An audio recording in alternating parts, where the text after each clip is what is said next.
Hello, folks. Welcome to Radio Espial episode 69. Thank you for tuning in, and to all our subscribers for your continued support. We're at the 4,500 subscriber mark now. Now, we promised you a special episode this time, and this episode features a first interview for Radio Espial with Tosh Lavery, retired Garda Sergeant and founding member of the Garda Sub-Aqua Unit. Tosh spent over 3 decades working in some of Ireland's worst tragedies. He was born and raised in Waterford, and he joined Gardaí at the height of the Troubles in the early 70s. He was first posted to Ballyconnell, County Cavan, and then after joining the Sub-Aqua Unit in 1974, he was based primarily out of Dublin.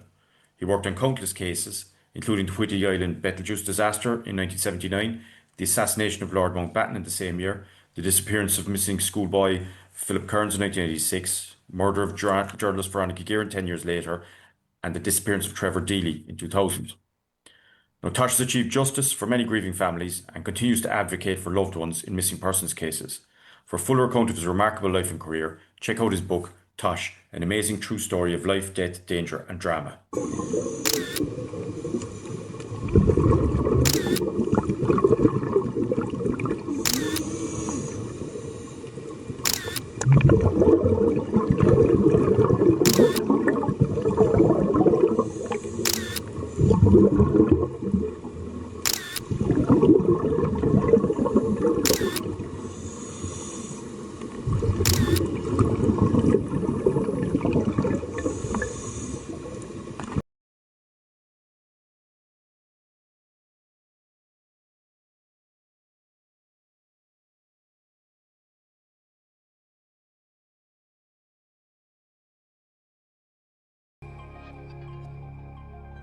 I've been a member of the Garda Water Unit for the past 16 years. I'm a diver with the unit. The unit has been in existence in Garda Síochána since the mid-70s. Initially as a part-time force, it was called the Garda Sub-Aqua Unit, then changed its name to the Garda Underwater Unit, and then changed its name to the Garda Water Unit to take into account patrol boats and marine activities. Everyone in the unit is a qualified diver, and most of them are qualified dive supervisors. Half of the unit is based in Santry Garda Station, the other half is based in Athlone Garda Station, with one unit resting opposite the other, so provides in Garda Síochána with a 7-day-a-week, 24/7 service. Primarily, we conduct diving operations for evidence, for security searches, for visiting VIPs, but also for missing persons, whether that be for criminal investigations or people that have gone missing. So, welcome to Radio Espial, Tosh. Pleasure speaking with you, and thanks very much for making time to talk to us. Hi, Brian. Thank you. In 1981, I done the CID course, just so I won't forget. And Dan Murphy was the chief in the murder squad, and he said it's wrong to go to your grave and bring all your experience with you. So I'm delighted to give you a dig out and to tell you my history. I was a young fella here in Waterford, and I'm down here at the moment. And so we were swimming in the bogs, and we were swimming in the canals, and we were swimming around. We learned how to swim out. Tramores only out the road, and I always had a bit of an interest in water. I joined the Guards when I was 18, like all the other fellas. The trouble started, and they brought in hundreds and hundreds. There was 500 in Templemore, 150 in my class, the 5th of July 1972. There were 625s, 150 of us. And so we were all, a lot of us were young, and a couple of seasoned fellas who had jobs prior to us, but I had bits of jobs around here and this, that, and the other, but we were all brought in. We did the Templemore, we were trained in there. And I wouldn't mind the very first time Reggie Barrett, who was a great sergeant, or people used to say his park was worse than his boys. He was. We needed a bit of discipline, the whole lot of us, because we were like Dad's army brought in there. We weren't your typical Kerry Cork guard, 6'3".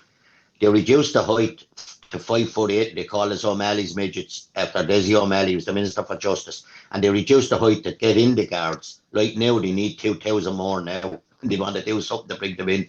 But they brought us in there, and we went into Templemore, and we were trained a lot of drilling out in the square for what I don't know.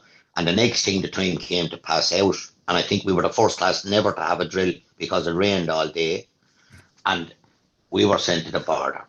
And I wouldn't mind, I loved when I saw the pool in Templemore the very first day, and our first class, the swimming, I ran out of the police duties class. I ran over to the gym and got ready in the pool, and I went upstairs and I stood up on top of the railing to dive into the deep end of the pool, and I was just after leaving the dive into the pool when Reggie Barra came in and roared, "Young man, get out!"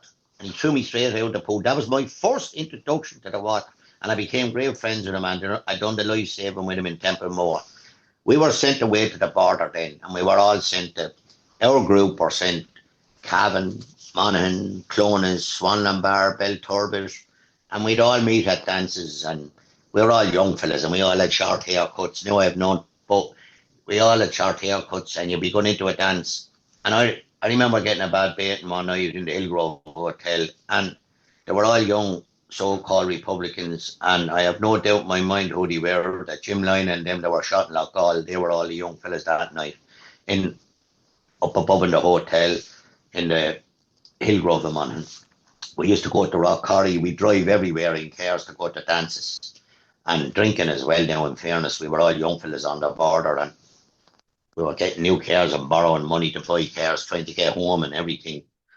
But I had a good 2 years up there. And the funny thing is, my first introduction to search and recovery was in Charlie Kinney, Garden Belturbet, stopped me one day going across, said, "Tosh, there's a body down at Ahill and everyone knows about Ahill Lane Bridge is the bridge that was blown up, and that's where the subversive came across and set the bomb off in Belturbet, the same time as the bombings in Monaghan and the bombings in Dublin and all that." And the Brits then blew up the bridge to stop the subversive using the bridge to get over and back to Concession. But they left a little pathway, and there was a man called Johnny Maguire who lived in Fermanagh, and he used to get dropped off at the bridge every night, collected by a man called Eddie Fottery. He used to bring him from the pub, and he was a great friend of his. LIM 415 was his car, I'm nearly certain at the time. And he used to he'd bring him up to the pub in Belturbet, he'd drop him back down. But he was walking across and he stopped to have a pee and he fell in. And there was a burning bus that was inside in that river that was dumped in there the night of the British Embassy riots on the way back from being up in Dublin. And he fell into that, and someone saw him in the water. And Charlie Kinney brought me down, and I took off my clothes, I got in, I swam in. And I was pulling him back to our side of the river, which is the border, the Woodford River. And the sergeant came along in the car, we won't name him, and he said, "Back to the other side." And he told me to bring him over to the other side. I brought him over, and the PNSI or the RUC, British Army, everyone had to come out. There was helicopters, everything, huge big security operation to bring him in. And the funny thing is, I was at the next bombing of that bridge on duty that night, and I was left out there for 6 hours after that bridge was blown up on my own out there, and I was only 19. And I said the rosary about 10 times, hiding in the bushes. And I was 7 miles from the station, and I was left on my own up there. Mind a big sign to stop any traffic coming down from Belturbet down the Yellow Road, because that's where the bomb had gone off on the bridge.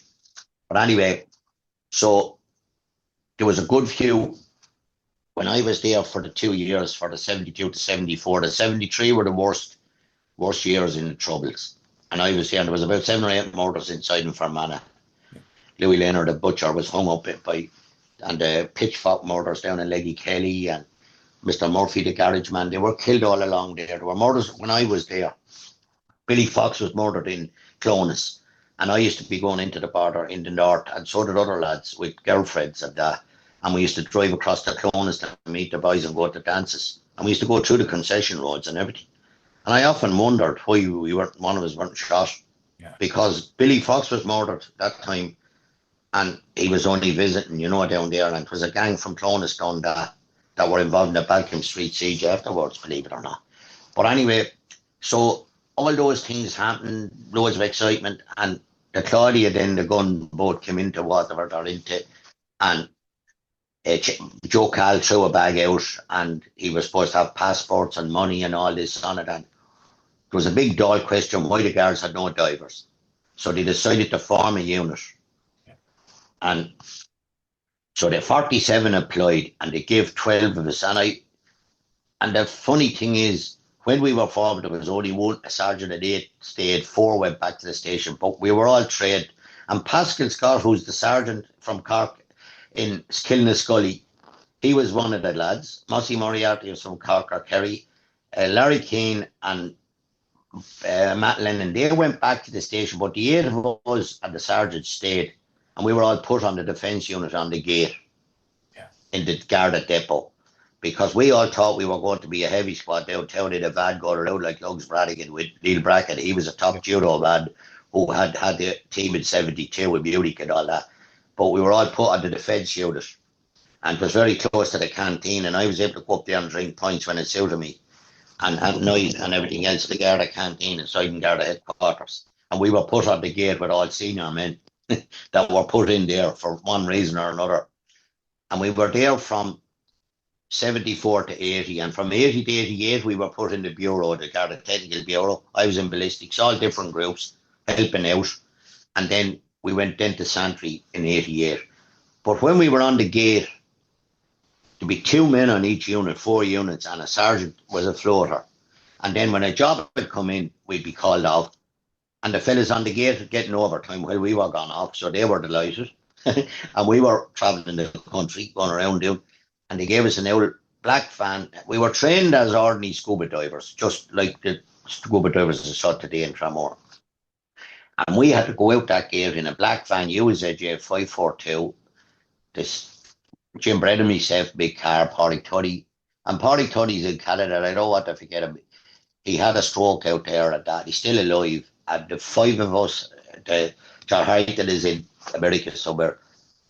And the lads, Jim Brett and me, big car, and Tony Gibbons, we all keep touch. And we've gone back to the memorials in Cavan, or sorry, in Donegal. And Donegal is great because there was an awful lot of tragedies up there, the trawler disasters, 75, 76, 70. And we always kept it, as I said, with the way the unit started, with the equipment, the suits we had were the ones you buy in Lidl now for €30. They were the wetsuits we had, about 5 mil. The Mickey Mouse suits. I see lads today with dry suits and equipment getting into the water out there. If I had it, I swear to God, I'd go back down to Bantry in the morning and jump in, because I was doing a Bantry and so were all the lads. And geez, the gear we had was cat. And even the Navy, in fairness, the Navy were a great group of lads, but they were a military organisation and they were governed by officers. Yeah. The lads on the ground were like us, but we were different because we weren't the girls on the road and we were just free and easy. We didn't have anyone kind of, a military setup. Whereas in the Navy, the lads always had an officer in charge of them, and it was kind of a ranking thing. Now, they were sailors, they had access to ships and everything to do with ordnance time and that. We were a different kettle of fish. But as a group, we always got on fantastic. I suppose it served well. Sorry, Tosh. I think it served the whole lot well at the end that you were in that situation, because you were able to set it up yourselves and call the shots yourselves, and you built it up from nothing with substandard equipment, and then you nothing. And we got so you just built it up into what it is today. Then no, you're right, Brian, because we did get help from the Navy as well now, because they had a decompression chamber down there, and like a fella called Johnny Butler from Dunmore East is still alive. He brought his decompression chamber to Whiddy Island for us as to have on standby, right? But we didn't know anything about those things. We only learned from them, and we went down and we done a few courses with them in the naval base and met up with them, and we were all great buddies. And when we were in Whiddy, we always drank at night together and stuck together, and there was great camaraderie there, and there always was. They were curtailed a bit in that they were military organisations. Some of them were on ships, and they were out at sea and trying to get them back and get them on a job, Whereas we were on the move all the time as a group, You were saying it was quite loose, that you had the 8 guys and it'd be just whoever's there, the sergeant come along would just pull a few of you, and then you'd go on the job, and it could be anywhere around the country, correct? Anywhere out the door, and your man on the gate and the sergeant would be cracking up because he had to get fellas in on overtime. And This went on for years. This went on from 74 to 80. That went on for 6 years, right? Us on the gate, which was a crazy thing. But we had substandard equipment now, really, right? But it's funny, through trial and error, right? Yeah. And in fairness now, and I remember the first body job and all out in Tory Island that I met reading, and it's funny, I have a logbook here. Here's my original logbook. Look at the size of it. And there's a page there. And I met her finding the page, the first girl I saw under the water. And I wrote the log about, I met her writing the log in it about how the boys went out. There it is, Tory Island, the 26th of the 2nd, 1975. Oh my God. Yeah. Hardy, Tony, Jim Brennan snorkeled the bay first. We were snorkeling for the body of Margaret Boyle, lost on the 23rd of the 2nd, 75. The location was a small bay surrounded by rocks. Tony and Brennan uh, put on bottles. I entered the water and dived in through the bay. They were swimming out. I saw the body and surfaced for a rope. In the meantime, the other two lads came across the body. Jim Brennan tied a rope around her legs and I put around her chest. We then brought her to the surface. Now that is what I wrote in that 1975, 50 years ago, right? And that was the first girl. And her brother and her sister came to me on the 7th of January and Jim Brennan up in Donegal when we were up at the memorial mass for the anniversary day of the Evelyn Marie 50 years gone. And they came to me and they said, we've been looking for ye for years and to thank ye. And she showed me the grave of Margaret Boyle. And I said, my mother's name was Margaret. And I was able to say to her, it's Margaret Boyle in it. And she looked at me. She couldn't believe I was able to remember. Now, Brennan, in fairness, he'd say, Tosh, you're a memory man, right? But that is a thing like that. I have lots and lots of things wrote in there, and I have other diaries wrote that I kept. But I have a good old memory for stuff. But But some of we those things you started. never forget, Tosh. Like, because I mean, think about, you're 21 then, you were 22 later in the year. You'd been through the troubles up in Ballyconnell, and then you had this. You're finding bodies in the water. Like, these are things people, you're not likely to forget the first one anyway. Because a lot of our work was in poor visibility. If Yeah, we got a job in the west of Ireland, we think we were in heaven. yeah. Kilkee, all along the Mayo coast, along the Atlantic. Now we did get jobs in the blue pool of Kilkee and things like that. But the But rivers are a different kettle of fish, aren't they? It's a oh, different story altogether. Like, and the inland lakes, I'd say as well, is it? yeah, you can go to places like I'm in the River Shore here in Waterford. I'm from Waterford. That was one of the hardest places ever to search. I'll tell you something, it's really, really a bad place to search. No visibility, all mud, and you're going around. And I done a good few jobs down here now, and I tried to give advice after I left when I retired and that, and when things happened down here, and I offered me services, but I never got a call back. Oh, It's funny. No, but that's the difference in people that's in charge. I went up 11 times for the inspector in the guards, yeah. right? I was promoted sergeant for the unit. I know that's what it was. I was out for about 2 months, then I was back in. I went up 11 times and I was told I'd done fantastic interviews. You know from talking to me now, I Right. know I'm talking about, right? So, but I remember the Jazzer Murphy, the famous Jazzer, the man that was with Shergar, the fella that said there was a horse ahead with a tail and everything on it, right? And during my interview, I was told I got through the first. There was two things you had to get through, and I was in the second one, and I was told by Tony, you don't get it around with him because he tried. Because I was in the diving unit, you see, and maybe, as a man said to me, Tosh, there was one vacancy in Sligo. There was three sergeants from Sligo up. They're not going to promote you. They're going to promote one of them. You know what I mean? I had no unplugging for me. I only realise all this now, but I don't care because I done what I like doing. Yeah. I haven't lost any sleep and not becoming an inspector or superintendent or anything like that, right? But I was up 11 times and I was told I'd done fantastic interviews. But I will say this is the funny one. I was getting the interview and the whole lot, and the psychologist, a chief, and a super would be looking at you. And Jazza said to me, he was giving me all out of lip. He tried to knock me down all the time. I said, I can do any job. I said, I can go in the helicopter as an observer. I can ride a horse, which I could. I rode thoroughbreds. And I can walk a dog. I said, they can't put on diving gear and get into the water. And I said, if I go down to the bridewell, I can walk the beat. I can go in the car. I can do that. I said, but the fella in the beat can't get into the river. And here I was winning. And he said to me, during it, he said, well, you're not in mainstream police work. And I said, I was in every stream in Ireland. And the psychologist nearly fell off the fucking chair with the laughing. I knew I was on a loser. I was on a loser. Look, because it's a kind of a job, in fairness, since that's just, 10 years enough. Yeah. Loads now, I'm telling you. And I done 30. And to be honest with you, my home suffered not suffered. My wife was great, reared the lads and everything, and we never ever had any major trouble, ranting at all.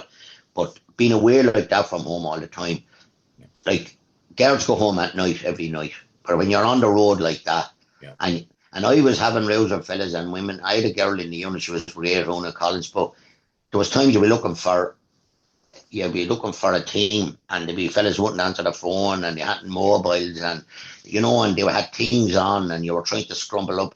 And I often went on jobs with less amount of numbers, believe it or not. But I'd get help from the Grania Wales Sub-Aqua Club, the lads out in Drogheda. I'd ring ahead. I'd ask someone, would you be able to supply a boat? Stop us bringing a boat. We used to drag boats from Dublin to drop at Donegal, which was crazy. And In 1990s. The job itself was pretty disturbing as it was. And then you had to manage the politics end of it. You had to manage the resources and facilities end of it. And then you had to get yourself to the far end of the country then potentially. Well, as I said, we went on murders. We went on searches.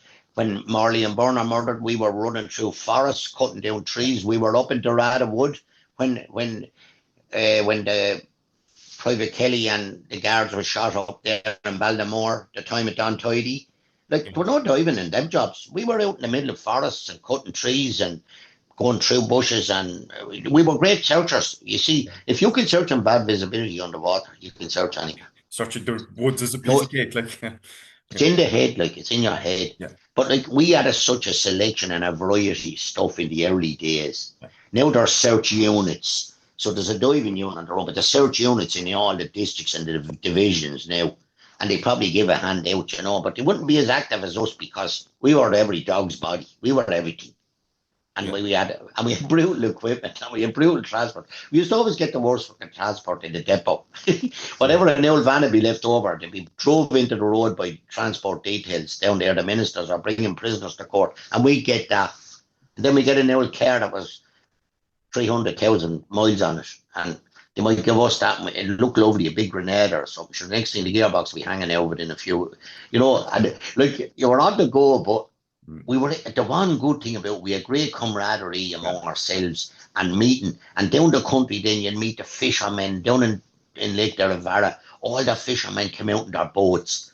One day we had 26 boats with divers behind each boat, 2 and 3 divers, one Sunday. And I was in a big red boat looking at this. I was supposed to be supervising. And here I was. And there was fellas in the water. I didn't know whether they could dive or whether they couldn't dive. And we started off in 10 feet of water. We ended up in 100 feet of water down there. Scary. No visibility. We never found the guns. 3 guns. We never found them. Which I think people don't get about the water as well. Like that, a cubic meter of water weighs a ton, and go down 100 feet, how many tons of water is over you, like, and the visibility. You see, it's all right going down. It's coming back up. Yeah. If you look up at 100-foot height, when you're walking down the street, look up at a building and say, that's 100 foot. Now, I'm down here now. I can't just race up to the surface. You can't just head off to the surface. Now you're coming up in the dark and you don't know whether you're coming up too fast or too slow. That's why a lot of the times we'd be diving on lines. But there are other times you were free. So we were lucky a lot of the time. Yeah. Like in 1986, myself, John Kennedy, were sucked down through a sluice gate down in Galway. We had no health and safety until 1991. So in other words, the lockkeeper, we know now if you have to go to do a lock, to search a lock, and the lockkeeper comes, he opens the gates, all these things happen. It's in the book, that photo, I think, is in that. But, and I have some great photographs from that. I have scrapbooks and everything. I kept loads of stuff. But because I was there so long, one of the hardest things I used to do was probably trying to rebuild teams as I went along, and new lads coming in and splits between lads arguing with each other, and all that. It's incestuous. You're stuck there together. You're living down the country. You're living in digs. Yeah. You're having drinks together. You have arguments. You said, sorry, because you said as well that in some of those remote areas as well, that the hospitality was very good and brought people together as well. It's the women and hospitality. I'll tell you one thing now, Brian, and I'm delighted you brought that up. Yeah. One of the most important things that ever, and I always made sure if I was talking afterwards, I was making a speech or saying something else like that, people that provided refreshments on the side of the road, and the women, you say, well, we done nothing. We were just, no, I tell you what they were doing. They were keeping the search going. We always went back to the same place. We all drank a bowl of soup. We all had a cup of tea. If they didn't have that in areas, they'd all go to the pub and they'd meet up and get a bowl of soup. They wouldn't go back out on the search. Searching banks of rivers, searching out in boats. And the amount, the people, and every day there'd be people arriving with apple tarts and arriving with scones and bits of sandwiches. Juice. And I tell you another thing, during those searches is when you see what real people are. You see what neighbours are, and you see the community effort, and you see the fantastic. And I used to love that. That drove me on. That drove me, and to get a body, to find a body, we'd stay there. We'd stay there for the night. We'd be drinking with the people. We'd be sitting with the people. We'd be drinking tea with them. And when I stopped drinking, I tell you something, Brian, it's only then I realised, instead of going back to the pub, I went back to the houses. Yeah. And I, from 1988 to 2004, I didn't drink. And I went back to the houses, and I then realised what this was all about. It was the people left behind. It was about the social side of it, and to see the pain. Family, a man up in Donegal saying, there's my farm now, my two daughters, one is in Scotland, one's in America. My son was going to take over this farm now. He said, I'm going to have to sell all my cows now. His son was never found. Two of them were lost in the Lisa Selena, the boat. Yeah. And I was sitting looking at him, and I said, this is what this is all about, lads. This is, and us to try and get the body to bring it back. But that man, his whole farm, from his father, he got it, he had it. And he thought his son was going to carry it on. Now, all gone. The water is a place that for donkey's years, for history, going back, it doesn't matter how far back you want to go, there was things hidden in the water. There's submarines down there, there's ships down there, there's everything down there. So criminals hid things in the water, like as you said, Veronica Guerin earlier on, like her motorbike, we took it out of Liffey. And that was the kernel of the case, believe it or not, because they went back to the bike being stolen, the people who stole it, and that bike was in bits in the River Liffey. Wheels, tanks, everything floated away. And where it was thrown in, we searched and took all the bits. And that bike was rebuilt, and I even photographed that bike rebuilt. And they were able to put all that case together. Tony Hickey and the murder squad down there in Lucan, they had a brilliant base, and that was in the water. And lots, like Mountbatten was killed in the water. The amount of people that are lost with cars in the water, right? I mean, you could name lots of them now. There was 3, 4, 5 different lads that have been found in cars after 17 and 20 years. I can name him, Mr. Lynch, that jumped down across Haven. Barry Collin, Crosshaven, yeah. Yeah, I was involved myself, a man, 2 years. We found a car during training one day down in Hanover Quay, and it was all covered in moss. And I went home, and I was going out to play a match on a Sunday. The phone rang, and the sergeant, Mick Barnes, was in for a few months, and he said, Tosh, remember that car Friday? He said, there's a man missing with that. And I went down, and he said, you get in, you found. Now, look, Hanover Quay is easy to search, good visibility. And I rubbed the car, rubbed the window, the moss up. Yeah. And I could see the silhouette of a man in clothes in the water. He was 2 years in there and decomposed completely. But we got him out, identified it. There was summonses in the boat with the car. There was a man called Luke DePierre Farley in Roscommon, 3 months. Yeah. There was, there's lots of different, you see. Bill Fennessy. And then for either Croy. I was going to say Bill Fennessy in Fermoy. He was 1990 and he was discovered in 2012 in the Daihatsu. And I wouldn't mind, his car was only, this is no lie now, it was only when they were doing work at the jetty down there at that. His car was very, very close to the boathouse, belonged to the Blackwater Sub-Aqua Club. Right. They were very close to there, right? And he was there all those years, right? He was under their nose all the time, yeah. He was, yeah. And Carrigan Shannon, the young fella, he drove off in the car, he went out the road. I remember him, he had the slip when you go into Carrigan Shannon, next to Croyd's restaurant there at the corner. I can see it. And he was in the car, and he was there for a long time. But even the man that looked to P. Farley up in the local search, but he went to the wrong place, because what he done, he went inside, he closed the gate, he had a key to the lock, he locked the gate. And that's another thing, when you found people in cars, and when you go into your cars, what you'd always be watching out for was the ignition switched on, what gear were they in, all this stuff to see was it intentional or was it an accident. I know a fella back in Dunleary, a fella went to the toilet, there was a toilet down on the pier in Dunleary, he came out, his car was gone. It was at the rolling into the pier, we found it about 6 months after. God. He reported a stolen. He took the handbrake off and it rolled in and a boat came in one day. Yeah. And I think the tide was after dropping a bit lower and it sat on top of the roof like that. And your Gee. man reported and we went out and sure there it was. Like God. there was lots, but the water in itself, Yeah. with regards missing, Yeah. is like you have suicide, right? Now a lot of people, down the years there was a lot of suicides in the rivers and this that in Limerick as well. In Cork, I was in Cork 90 times. Like that was one thing about the unit, and it's sad that I'd say today community policing is very low.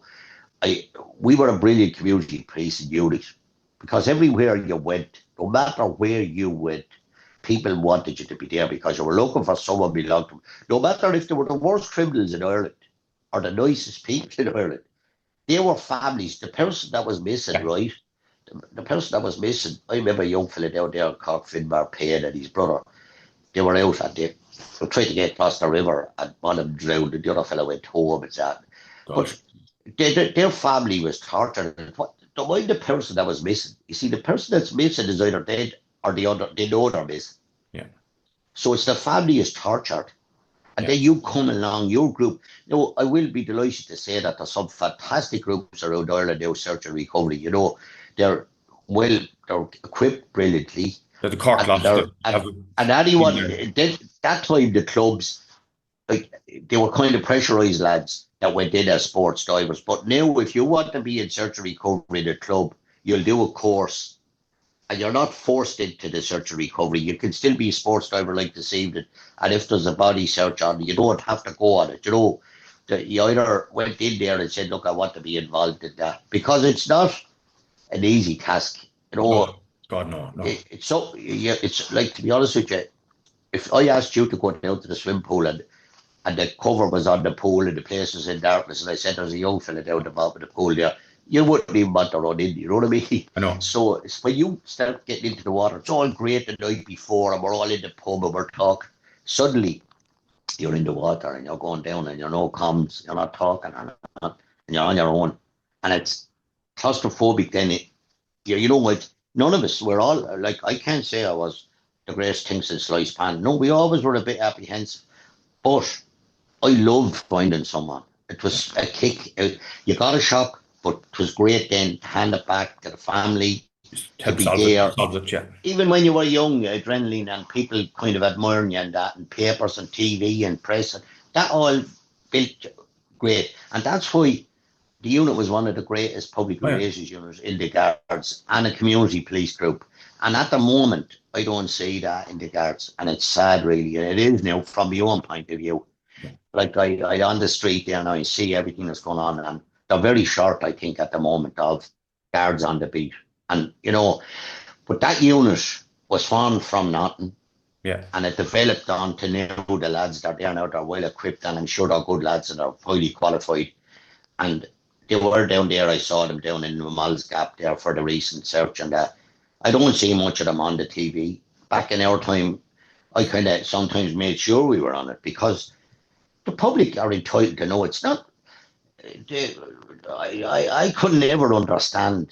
Some fellas used to say to me, oh, don't be talking to what? I said, this is not some kind of secrets, the official secrets. You're down there searching for bodies. Sure, you're not going around saying, oh, this, that, and the other. You're just there and saying the search is going on. This, like all the trawler disasters. This stuff can get forgotten. I mean, that's the thing, Tosh. Like what you're talking about now with the trawlers and these various cases, they get forgotten if guys like you didn't speak out about it. And, exactly. I mean, like those trawlers. No, I mean, a lot of those fishermen, they're not household names. And a lot of these cases get forgotten without guys like you that just stand up and say, "What about this?" As God is my judge, Tony Gibbons, Michael Carr, Jim Brennan, and myself, the four of us are still in contact. We've gone back to Donegal to the Memorial Mass for 40 years for the Evelyn Marie, 40 years for the Carrigoda, 50 years for the Evelyn Marie in 7th of January. Yeah. We've gone back. We've never been asked to go to Whiddy. And our unit, and include myself, I have 3 bodies recovered from Whiddy Island from 100 feet of water. We were never asked to go down when they have, during the memorial they have there on the 7th and 8th of January every year. This is an awful a sad thing for me that the guards don't organise to invite the likes of us back down there. Believe it or not, Is it? because Yeah. they do have a get together down there. We were the only people with the Navy searching for bodies in Whiddy Island. Yeah. Everyone else was salvage, cleaning up the isle, this, that, and the other. And all those fishermen, all the trawlers that I've done my career, and that was 30 years and 2 months. Yeah. I never see one of their names up on a missing persons list. I know. I never. And it's sad, really. As you say, Yeah. they're kind of bypassed. Yeah. Now, Whiddy is looked as a big tragedy, but there's still 20-something people 20, missing yeah. now. 23 officially, you don't might be more even like, but I think as well, just back to what you're saying about the water, I think people don't actually grasp, like you said there, no, like, well, whenever we're going to the swimming pool, you go down into the depths of that, it's black, the water's probably filthy in places as well, and I think people don't grasp it, like, a cubic meter of water weighs a ton, 3 and a bit feet by 3 and a bit feet by 3 and a bit feet weighs a ton. If you stack two of them on top of each other, it's a bit over 6 foot, so roughly if you've a volume a bit bigger than a 6 footer, like that's 2 tons. And like even if you take a car, if that's whatever, say 7 foot by 5 foot by 4.5 foot, like you're well into a few tons. And I mean, in connection again with, I remember another Fermoy case, the Connor and Sheila Dwyer case. That guy Ralph Regal was saying, "Oh, they would have found it if it was in the water. There would have been vegetation disturbed. They would have a fisherman could have snagged the car." That's no. This water is powerful stuff. It buries things. It shifts things along. And the sheer weight and mass of it. I don't think people fully grasp that. Like, We were searching in the river shower for a body. I remember it well. And we found the roof of a car about, I swear to God, 6 inches up out of the mud. Yeah. And it was a car that was stolen in Limerick 8 years earlier. And they came down the hill and they drove it. There was no one in it. There was nobody in it. But Yeah. what you said is, it sank down in that mud. Yeah. Now, Sheila Dwyer and her husband, right? I honestly believe between Fermoy and Cole, and I'd love to have had the time and space and energy and Do you everything mean else. do you mean y'all? Sorry, do you mean y'all? No, they went missing from Fermoy, didn't Yeah. they? Sheila Dwyer. I'm talking from, if you started from there, all the clubs that are down there, and they Yeah. picked out places that you could drive into the water. Yeah. Around to y'all. It And goes they into the use sea at them as y'all there. So And they use them as exercise. As exercises now for your search and recovery group. So on a Saturday, we're going out today, lads, and we have that place and that place. And Yeah. they go along and they search around the slip or wherever. Because the amount of cars, like you just pointed out down in Fermoy, yeah. that down by the slip there. The amount of cars that have been found in the water after 16 and 17 years. Yeah. Because if a car goes missing with a person, that's the kernel. That means the car is gone as well. That means the car has gone into the water 99 times out of 100. I don't care.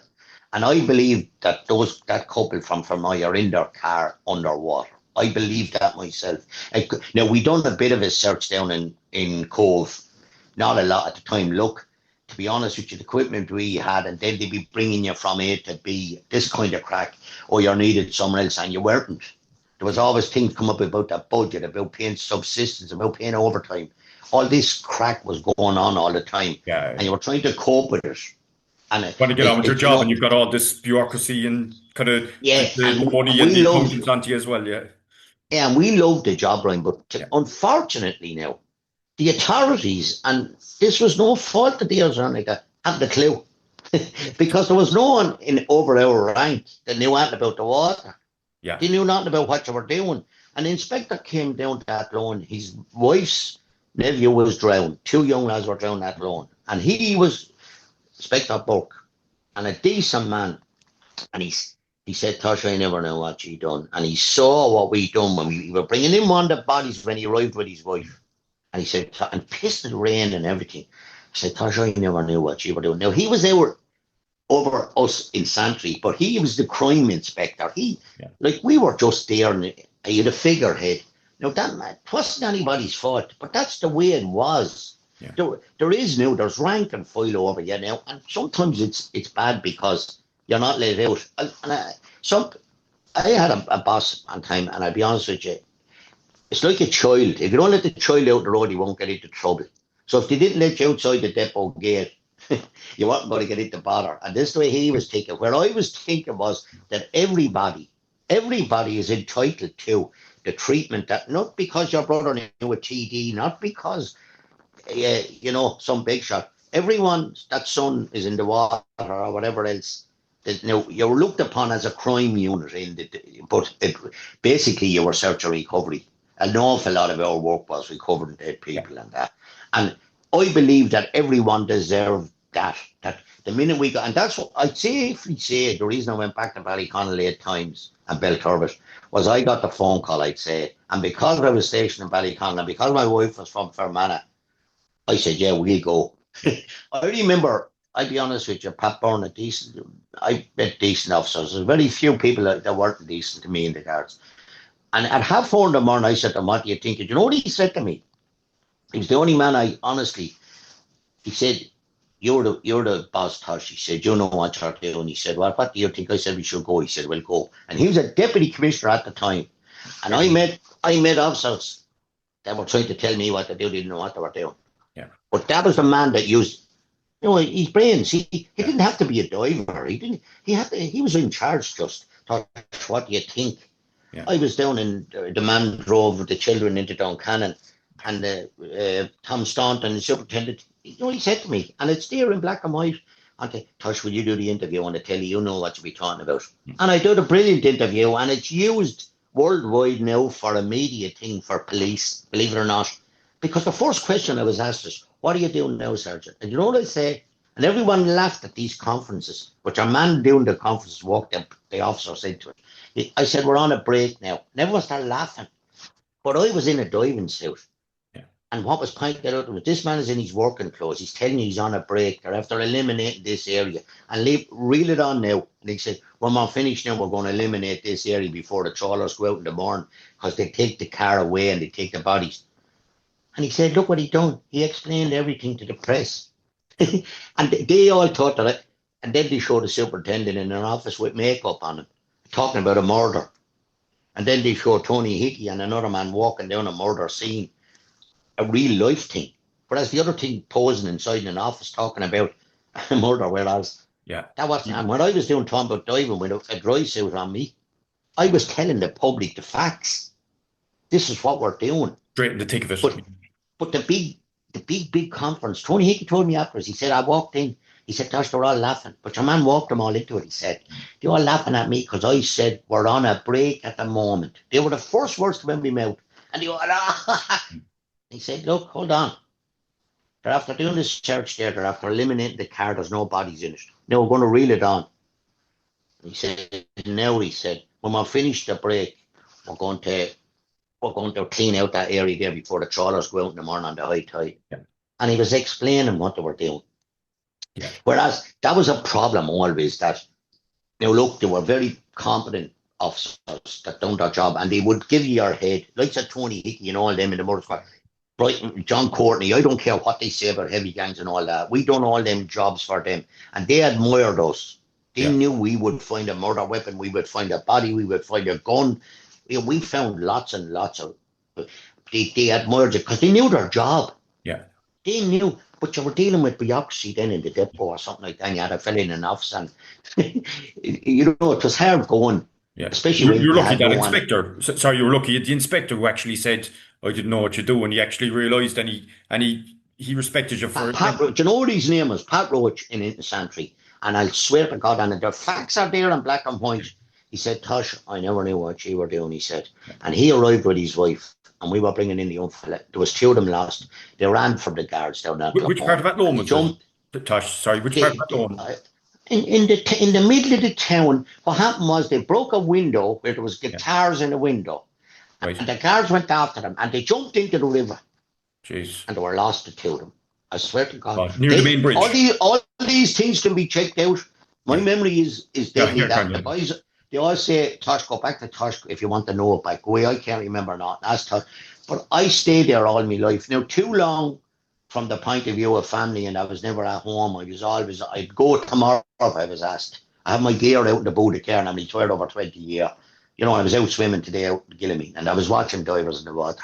But I was immersed in my job. We used the word immersed because I nearly called the book immersed in the Yeah, Garda immersed in the Garda one ship there. market. Yeah, yeah, But the other people said, no, we call it Tosh because everyone knew this Tosh fella. yeah, But like, I liked my job. yeah, I liked, I loved the fact that I was meeting the public, that I was helping the public, and that I probably mightn't have survived in uniform. I don't know. I was made for what I was doing, yeah, but it was a long time. As a matter of fact, it was too long really to be in that because you were never hardly at home, and the home life suffers as that. And fair play to the missus, and we had two lads and rearing them and that. If you're in the murder squad, at least you got up in the morning. You could be sick from drink. If you got up from morning, the time you had to get into the water, it didn't matter. It was no such thing as sitting down writing a yeah, statement or whatever. So it was great. And as I said previous in this interview, that the greatest achievement for us all, and there were great fellas I worked with, especially the first unit, because we knew nothing. The greatest achievement was that no one died, yeah, and that from our experience, the lads that came on, and you were always trying to build new lads, and you be grievances when you work like that close together, they're on top of each other and that. There are always going to be splits and you're going to yeah, be this, that, and the other because you're taking them away from home and there's women giving out and you can't blame them. You're missing out on birthdays, you're missing out on anniversaries, you're missing out on everything. Christmas. I was on jobs as Christmas Eve and Christmas. I nearly got drowned on Christmas Eve. Three of us, myself, John Kennedy and Mick Carr, we got sucked down through a sluice gate in Galway, searching for Enda Collaren's first cousin, Tim Colleran, and he was never found. He was a cousin of the Bishop of Galway at the time in 1986. yeah. He's anyway. Say, yeah, Now, like, we were looked after to the best of the people's ability that was looking after, but our budget was always Mickey Mouse. yeah, You were begging. We're in Whiddy Island, we're begging for ropes, begging for bits and pieces. The boat we had was falling asunder. The engine was about 20 years old. And I would honestly say, if the right people were right, Total and Shell and yeah, all that crack and Whiddy would have bought us gear at the time. And because one thing we were able to do was go down in it. But yes, the gear we had was, when yeah, I look back on, was crazy. I mean, when I think about it, you're down there on your own, no communication. Another fella which probably yeah, one hose coming. Now you have five hoses. And you have a hose now coming out, a yellow hose, and it's a reserve. In other words, if you get into trouble with me, you just grab that yellow one. I say no, you're a regulator, you just do that and the two of you come up. Whereas if you're down there, we were so lucky. Our equipment, they weren't serviced properly at the time. Like I've photographs to prove all this and stuff. And like I don't think we were admired enough by certain people in the guards. We were by the people when you went on the job, when you went with the motor squad, when you went with it, and you came into a superintendent's district and yet there was a big tragedy. And that Tom Staunton was the super down there in New Ross when we went to Duncannon. And they admired you for what you were doing. yeah, I remember there was two lads drowned in Carlow and Eddie Quirk was the superintendent in Carlow and he was looking for us. And bureaucracy, because it was after 1997, 98, I couldn't say, yeah, we're going. I had to go through a certain routine in the Garda depot. And it took 2 days. And we got down and there were two brothers in there. And Eddie Kirk said that to me after he's retired. And he's alive today to prove this. Jesus, he said, Tosh, we came down, we had them got in about 2 hours, the two of them. yeah, And they didn't know, they were on a seat. There were two lads drinking on a seat. yeah, And they weren't sure. We found one, we found the other fella way down. We were on the murder over in Selbridge, where your man, he's dead now up in Ballyfermot, the guinea pig, they called him. He shot two young fellas over there and he killed them. One of them was there and another one was down about a mile down the canal. Now we found both of those, one by accident. The first fella had a bullet in his head. And we weren't allowed in the next day for the first body. So I wasn't there. I went down the first day with Tony Hickey. I was coming back from Carlow off a job and we got a call, body in the canal. And we went down, he was murdered. And everyone thought the other young fella was after doing that to the first fella, but he wasn't. He was after being killed further down the canal by your man. yeah, And I said to the boys, so go off down, lads, don't come home. We're doing our dive. He went off down to do a dive and he found the other body. And the whole investigation became different. Yeah. Then that they had two bodies, and they thought the other fella had killed this lad, but they were runners for your man in So they'd Ballyfermot. been left barking up the wrong tree if you hadn't done that. Exactly. And The you know the same good. with this. Sorry, go on. I No, was going to ask. the same happened with lots of different jobs that Yeah. I can remember on that. If something wasn't found, I was trying to think of another job there now that because something else was found, the Kerry babies, right? Yeah. Okay. John Courtney said to me, and he's dead now, and I will not, my brother died a month ago on the 1st of April. I won't tell a lie. I'm telling you the truth. John Courtney said to me on the launch of my book, I made one mistake, Tommy. He said, I should have brought you down to the Kerry babies. Because we'd have went into the field and searched that drain for that body. We'd have found that other body. Yeah. And the Kerry babies would have been a different case if that body was found first. But the men he sent out didn't search. And he told me that. He told me that. And he said, I made one mistake there, Tommy, because I was on lots of murders with that man. I was on up in Mountbatten. All them murders, loads of them. I could name loads and loads of cases. I was with him. And he was a very, very efficient man. Yeah. Now, there's all talk about heavy gangs and all that. They were dealing with subversion at the time, and they were dealing with serious people and murdering guards and murdering soldiers and murdering everything else. I'm not going down that road. We done our job, what we were asked to do. And we evidence.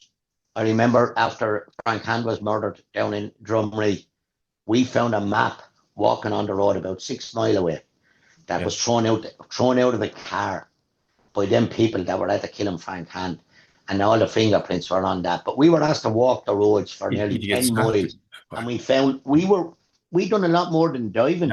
Yeah. We done searches. We were searching in fields, bush. When Morley and Byrne were murdered down in Roscommon, we were down there for weeks searching forests, fields, everything. With Peter Pringle, McCann from whatever, and Colin O'Shea from Cork. They were the three men that were involved. Now, Pringle got reprieved after, and he's dead now.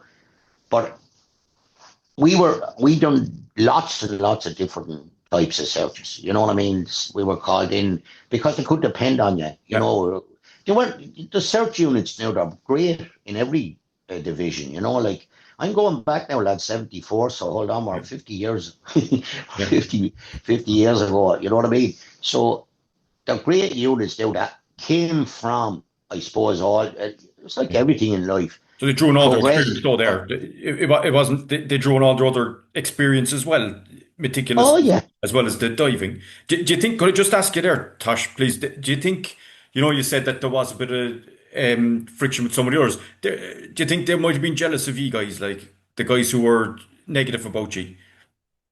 Oh, yeah, well, jealous. I don't know about the jealous, but I tell you, some of them are incompetent, to be honest with you. Yeah. And I would honestly say I saw lads that were guards should have been supers. I saw supers should be guards during boy time. I would honestly say that without a doubt. If you're talking, it depends on who you're talking about. If you're talking about a local man who in his district, someone was dead no. But probably around the depot there now, people are kind of could have frowned on you. Look at what them young fellas doing walking around here every day. I'm they're down there up there. And if they only knew, we used to hang out suits on a rail out in the open to dry. We had no drying room. We had nothing like that. You're basically tugging off outside, like before you went into the water and so on, like as well. But they were looking out windows. You must remember that was the cold face of the Garda headquarters, and that's where the nerve centre was, the special branch inside in C3 and everything. And here was these fellas out the back in a little hut.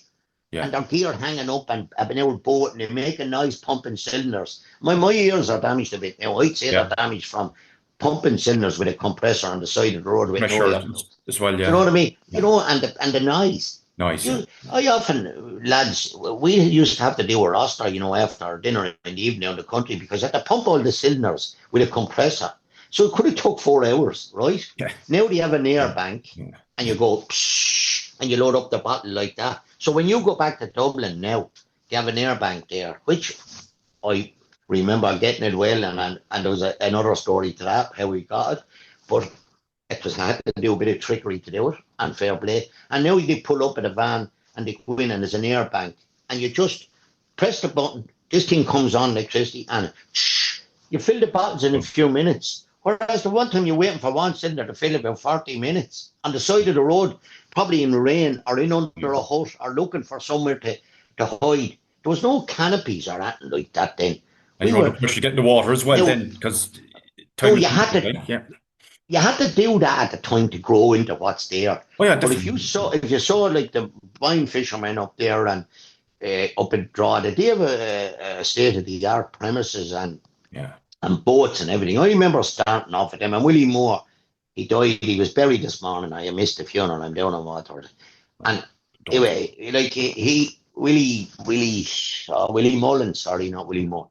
That man met me in 1974 in Drogheda, and he had a little search on as he go on, and he had getting sponsorship and getting everything for equipment, And Mick Hodgins and them now that are in the buying search and recovery there now with fishermen, the buying fishermen. They were fellas that were in cots, little tiny boats, poaching a bit of salmon, and now they work with the fisheries crowd. They developed into a search and recovery. And there was 3 groups there in Drogheda. Now there's group nearly in every county now for search and recovery. There's groups in the Shannon. Yeah. In our time, there was no one else. Honest to God. It was later on, as we got on a few years, Mick Loftus and them, the Grania Whale Sub-Aqua Club in Mayo, and the Sheephaven in Donegal came on after Bracken left us and went up as a sergeant up to Downings, and he set the Sheephaven Sub-Aqua Club up there. And this spread out. And in fairness to the clubs that were there then, even Waterford, my own club down here, they used to do a bit of diving in the river. Jerry Stokes, Farrell, Junior O'Neill. I asked a fella today, he said Junior O'Neill is still bringing him in. That man is well into his 70s. He's bringing tradies into the water. They had a club scene, and they done the odd old search. But from our point of view, I honestly believe we were the pioneers as club situation. Now the Navy came along, and the Navy are called ordnance divers, and they're great lads, and they're in there, and they're trained under ships and all that, and they're only left out on certain jobs. Like we were there traveling all over the country, and any time we worked with them, we got on great with them. And we did, I tell you, even though there used to be a conflict there, age to the civil power. That's why I wouldn't probably survive now after what happened with the helicopter over there and all. I was at home here watching that. When they come along and they take over, I would get mad because I was brought in before commissioners and told Tosh, the Army and the Navy and the civilians are aids to the civil power. You're the civil power, you're in charge. And here am I, a guard, you're in charge. And I was down in Lake Derivara in 1981, 82 when the lads were drowned, the duck shooters. And there was 100 divers arrived one morning there, all civilians, because young Moffat, the girl, her brother was lost, and she put out a request on the radio and gave Burn or something one morning. And sure, they all started arriving on weekends, and there was fellas there. I didn't know how qualified they are or what they were. They had torches like candles under the water, and some of them for them when they were underwater like that. Is it? But now it's all health and safety, and rightly so. Like with lads, and you have to have qualifications in your cylinders. Yeah. Tested and everything. But sure, at the time they all arrived, I couldn't go around and start asking, how's your cylinder like? Do you know what I mean? Yeah. So the Army and the Navy, like the Navy lads, I'm still with talk to Martin Buckley, Jerry Duffy, and all the boys that we were with at the start. We done very good jobs with them. Now I don't know whether they meet much now or that. I've been on, since I retired, I went back on different jobs down in Mick Hayes, my friend from Helvig, his boat sank down in Cork. I stayed a month down there that time, and all the divers used to arrive at the weekends. You remember when they were all lost with the Egyptians down there? The boat sank Tibenhan, and I stayed down there for a month because I knew Mick from one man. We done a job in 1993. It's ironic that we went back to Helvig in 1993, and that's where the Claudia, the duck wheeling who played hurling for Waterford, that was their boat. That was the boat that was coming in with Joe Catt. That was the boat that caused us to be formed. Yeah. And we went back in 1993, and 2 young fellas drowned, 15 years of age. And their family now, their mothers and fathers and brothers are on Facebook with me, and I could go back to ring in the morning. And we got the community together during that search, and they turned the co-op into nearly a hotel and fed us down there and every single thing, and admired what we were doing, and we became great friends down there. And the guards at the time were detested a bit because of IRA and all that stuff. But we got rid of all that during that search, and that their jobs I remember where we brought all the communities together. We went to Killaloo one time and Ballina during the fishery strike with the fishing rods, and a publican's son was drowned, and Ballina didn't talk to Killaloo, and we got them all talking. We got them all talking together. Brendan Grace had a pub down there. Yeah, that's right. We found the young fella. And we all in the pub after drinking and everything, and all them people came together. And during the rod license, they wouldn't talk to each other. And there are things that are coming out in me now that I forgot about, even in the book. Ballina's Tip and Killaroo is Clare as well. They're in different counties as well, even the exactly villages. Like, so there's a whole there's a whole social thing around the job and there as well, Tosh. That like it goes right back to the early days that you had there in Ballyconnell. There was a whole the social thing there. The cases in Donegal, and you're still in contact with them 50 years. That case in Waterford, the Killaloo, Ballina, like there's a whole social thing with each of those geographical areas, the cases involved, and the fact that you guys brought people together and got them collaborating, like. And you see, Brian, all the missing people, the missing women, and Jojo and Fiona Pender, Fiona Sinnott, Sandra Collins, I was on all those jobs. Yeah. You see, that's why I'm involved with missing people. But we were always there trying to help out, trying to find bodies, and we weren't just searching the water. Yeah. Like that's it. They talked all about, like, Evans and Shaw were the first two serial killers to come to Ireland in 1976. Yeah. And down to Lochina and Mary Duffy and Elizabeth Plunkett down in British Bay. And they were caught. And one of them is still in prison down there, and one of them died. And they were the original serial killers came to Ireland. They all talked about the women down the triangle. The women in the triangle down there they're all individuals. Larry Murphy is responsible for one, and whatever else he done. The rest of them can be pinpointed. But to have evidence to find a body, that's what you need. You need to find a body. Yeah. And that's why, no, but the clubs now countrywide and the unit and, all the groups they're very, very good. They're great. They're brilliant equipment now. They're strict among the clubs. There's very strict rules in clubs now for search and recovery, and you have to have the course done, and you have to be involved, and you have this, and it's great to see. Yeah. But I will always take credit with the boys from what we started off with. We had nothing. And you did it from first principles. You learned it all the hard way, self-taught, and built up this stuff that became the template for these guys, like. Even divers tow fellas now, 3 divers on a bar. Yeah. We invented that. Honest to God. And towing behind the rib, and it's brilliant. Yeah. I was in lakes where we towed, and you cover more ground in a dive than you would in a week one time. Because we started learning different things. How pure innovation. Jack stays from the Navy, they use jack stays, lines under the water. We learned from them as well, and all different types of searches. And now I done a project, wanted circular searches and everything. It was great in England for giving you information, but they weren't great at doing the work, believe it or not, because you went on the course, you went down and they put you down for 40 minutes at the bottom and 30 minutes at the depth, and you were logging your dives, then you were qualified. Yeah. But you had no body.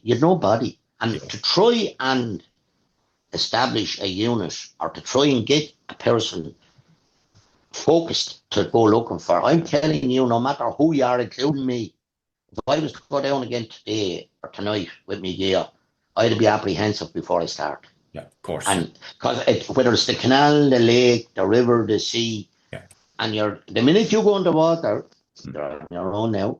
But it's a healthy fear and respect, like, isn't it? You'd have a healthy fear and respect of it. Correct. And I swim out in the Gillamine and Waterford now, and I'll tell you the truth. I wear a little top, it's 2 mil. I'm asking snorkeling small fins. And I see people looking at me going in there. It's not for the cold I wear them. I wear them for safety and in the event of something going wrong. My head is established towards safety. And I went on the radio on the 10th of June 2023 down in Dublin Alarm Water, and I told them what was happening out there. And on the 10th of July 2023, a Brazilian man drowned out there. Gosh. And it's because taking chances coming along to this place. It's the most nicest place in Ireland to swim, but you have to know what you're doing. You have to get in and get out. Yeah. And water has been a haven for people to go missing, for crime, for everything to be hidden down there. And people, and I believe there's people in cars. And if I was in a club somewhere, like Fermoy or wherever along that route, I'd be picking out, and I got a map drawn one time from a man for that, but I didn't have the time and energy in the end. I drove my car into the road, a span new car going around with missing people on my own money. I was kind of, I do too much really. I was that old, I should have been. But I'd love to see them picking out areas along the area, because there's no, the Mr. Lynch was from missing from Clonus. He was found out in Fermanagh. He was 30 miles away. Yeah. And a man coming in his boat in the summer when the water dropped in the lake, he touched the top of his car, and there he was, his white car. Yeah. And the family was so delighted he was found. That was you've done for years. Yeah.